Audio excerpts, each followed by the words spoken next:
নিরামিষ দিনে দুধ দিয়ে পনিরের এই রেসিপিটা করে দেখবেন।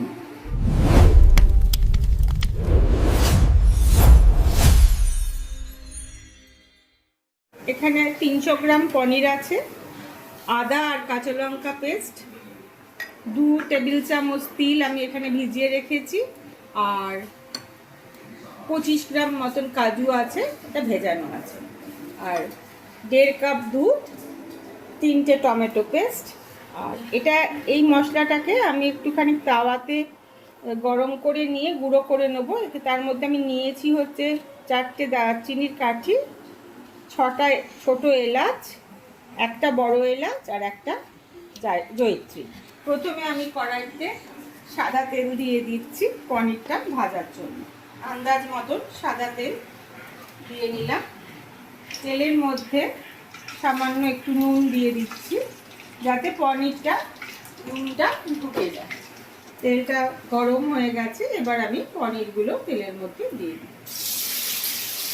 পনির ভাজাটা কিন্তু হালকা ভাজা হবে।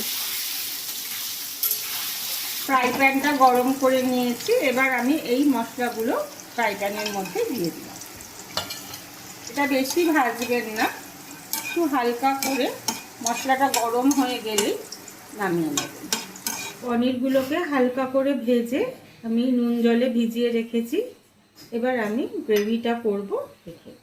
পনির ভাজার তেলে আমি এটা রান্না করব। প্রথমে ফোড়ন দিয়ে নিচ্ছি, 2টো তেজপাতা আর গোটা দারচিনি কাঠি আর হচ্ছে ছোটো এলাচ। একটু এটা ভেজে নিচ্ছি, গরম মশলার গন্ধটা একটু বেরোলে তো মশলাটা দেবে। প্রথমে আদা কাঁচা লঙ্কা বাটাটা দিয়ে দিচ্ছি।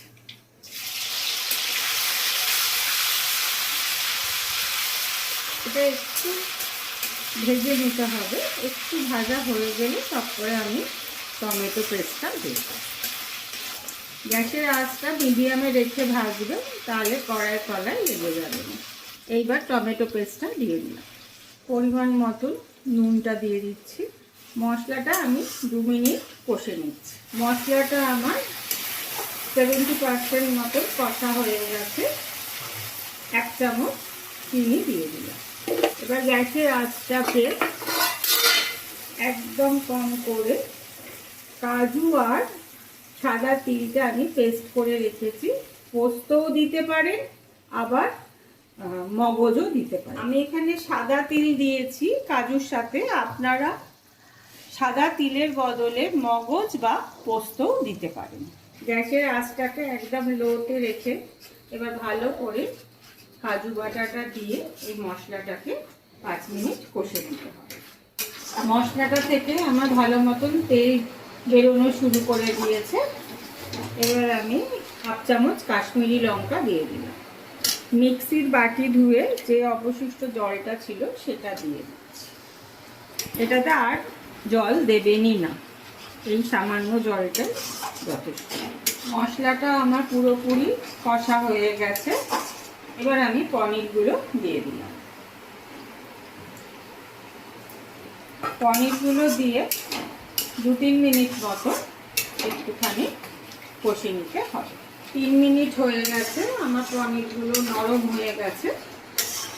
এবার আমি 1.5 কাপ দুধ এর মধ্যে দিয়ে দিলাম। এবার গ্যাসের আঁচটাকে আপনারা মিডিয়ামে করে দেবেন। দিয়ে আমি গোটা দারচিনি, ছোটো এলাচ আর জয়িত্রী ভেজে গুঁড়ো করে রেখেছি, এই মশলাটা আমি এখন দিয়ে দেবো। 1 কাপ কেওড়া জল দিয়ে দিলাম। 5 মিনিট এই পনিরটাকে দুধের মধ্যে ফুটতে দেবো। দুধ পনির আমার কমপ্লিট হয়ে গেছে। আপনাদের যদি এই রেসিপিটা ভালো লেগে থাকে তাহলে অতি অবশ্যই একটা লাইক, শেয়ার আর কমেন্ট করবেন।